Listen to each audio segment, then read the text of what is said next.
बरसात की वो रात कुछ ज्यादा ही खामोश थी। आसमान में बादल ऐसे गरज रहे थे जैसे किसी पुराने गुनाह की गवाही दे रहे हों। शहर से दूर जंगल के किनारे खड़ा था पुराना सरकारी स्कूल, जो पिछले 20 सालों से बंद पड़ा था।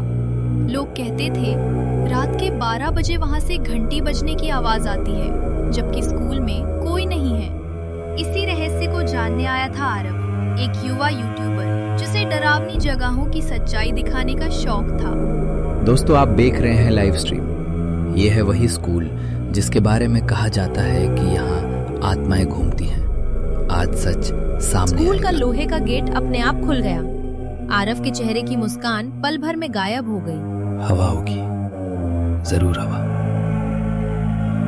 अंदर अंधेरा इतना घना था कि टॉर्च की रोशनी भी कांपती लग रही थी।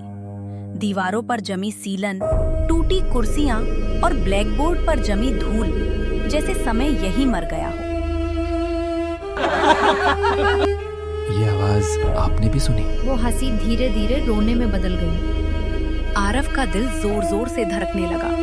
तभी उसने देखा क्लासरूम नंबर 3 का दरवाजा खुला हुआ है।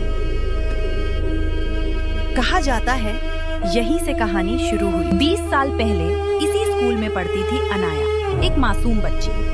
एक दिन परीक्षा में फेल होने पर टीचर ने उसे सबके सामने बहुत मारा।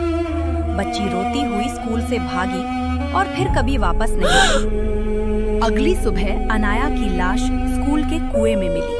उसके बाद स्कूल में अजीब घटनाएं होने लगी। बच्चों ने कहा अनाया की आत्मा इंसाफ मांग रही।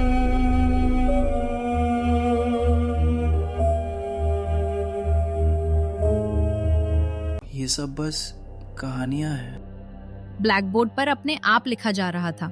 मुझे क्यों मारा? आरव, कौन है वहां? रात के ठीक 12 बज चुके थे। आखिरी घंटी बज रही थी। आरव मुड़ा और उसने देखा एक छोटी बच्ची, गीले बाल, खून से सनी ड्रेस और खाली आंखें। तुम भी सच देखने आए हो? मैं कुछ नहीं जानता, माफ कर दो। अनाया धीरे धीरे पास आई। हर कदम के साथ स्कूल की दीवारें कांपने लगी। मुझे माफी नहीं चाहिए, मुझे इंसाफ चाहिए। आरव जमीन पर गिर पड़ा। उसकी लाइव स्ट्रीम अब भी चल रही थी। हजारों लोग देख रहे थे, लेकिन कोई मदद नहीं कर सकता था। अगली सुबह गांव वालों ने स्कूल के बाहर आरव का कैमरा पाया। अंदर जाकर देखा गया तो आरव ब्लैकबोर्ड के सामने खड़ा था, पत्थर की तरह जड़। उसकी आंखें खुली थीं, लेकिन जान नहीं थी। ब्लैकबोर्ड पर लिखा था,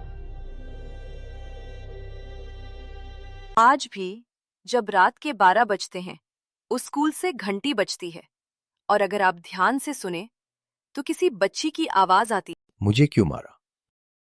अगर कभी उस रास्ते से गुजरना तो पीछे मुड़कर मत देखना, क्योंकि अनाया आज भी इंसाफ ढूंढ रही है।